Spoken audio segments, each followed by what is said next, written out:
vegan giant damn it.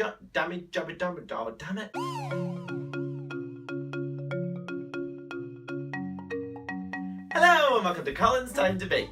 This week it's time to take the regular and make it big with giant vegan Jammie Dodgers. This week's recipe has been adapted from the glorious, amazing and talented She Who Bakes. It has been 3 years since she taught me how to make cream egg brownies in this very kitchen. What a wild ride it has been. She has scaled the baking success ladder and I'm really close to 1,000 subscribers, so that's quite exciting. Speaking of which, if you guys want to subscribe and share with your friends and family that I'm here every single Wednesday making some baked goods, sometimes they're themed, that would be awesome. So if you want to hit the thumbs up, click subscribe, click that bell, and that means you'll get caught up in all my videos every week. Isn't that exciting? What a good trade-off. Thanks! So let's get started. Preheat your oven to 180 degrees. Cream together 160 grams of caster sugar, 160 grams of vegetable shortening and 160 grams of vegan butter. Then add 480 grams of plain flour. Mix this all in until it becomes a dough. Then you'll want to turn it out onto a floured surface and mold it into a ball.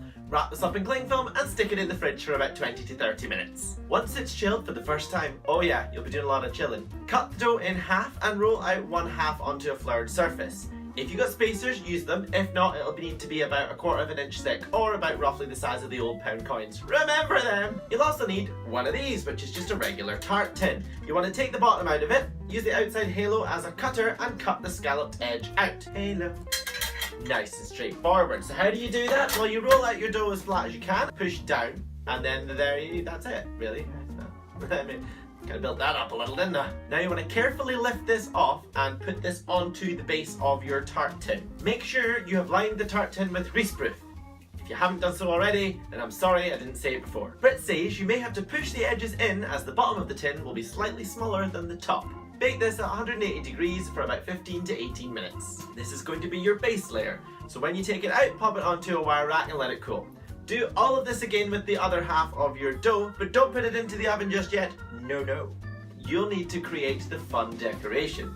But how do you do this, I hear you cry? Well, all the leftover dough from the first half and now the leftover dough from the second half, you can roll this out one more time. And you need to make the Jammie Dodger pattern. Now you can see the Jammie Dodger pattern is like a splodge with the heart cut out. So now that you've rolled out your rest of your dough, you want to cut out your pattern. Brit says, using an edible ink pen, draw around the inside of your large heart cutter in the middle of a circle of greaseproof paper. Then copy the design from the Jammie Dodger. I didn't have an edible pen, so I just went freestyle. Yeah.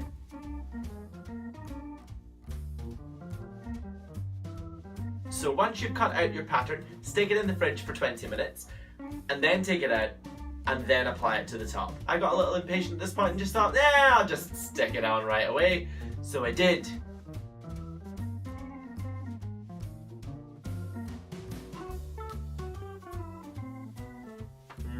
You should have chilled it first. But it's fine, I totally fixed it, it's fine. So once you've affixed this to the top, add your splodges, and then for the small JD logo, Jammie Dodgers, cut out a small circle and carve in the letters. Stick this on and carefully put everything together into the tin. Chill this for about 20 more minutes. Lots of chilling happening, I did warn you. This stops it from rising and ruining the pattern. Bake this at 180 degrees for 15 to 18 minutes and then take out and leave to cool on a wire rack. If it does go a little bit funny in the middle, as mine did because I was impatient, then recut your heart. If you do try and pick it up or move it around when it's still warm, there is a high chance it will break, which mine did because I'm really impatient. For the filling, take 4 to 5 tablespoons of the jam of your choice. Whichever, really, I chose raspberry, which is nice. Now you want to make sure it's heated up slightly but not too hot, just want it to be spreadable. Then spread your warm jam over your bottom layer. Carefully lift on your top layer and add a little bit more jam to the middle of the heart. If it does break, then it still tastes good. Leave this to set for about 1 to 2 hours in the fridge. But basically, what I did with She Who Bakes recipe was substituted the butter amount for half veggie shortening and half vegan butter, which is pretty much what I do for most biscuit recipes because I found this works, well, moderately alright every time. I'm gonna eat it all.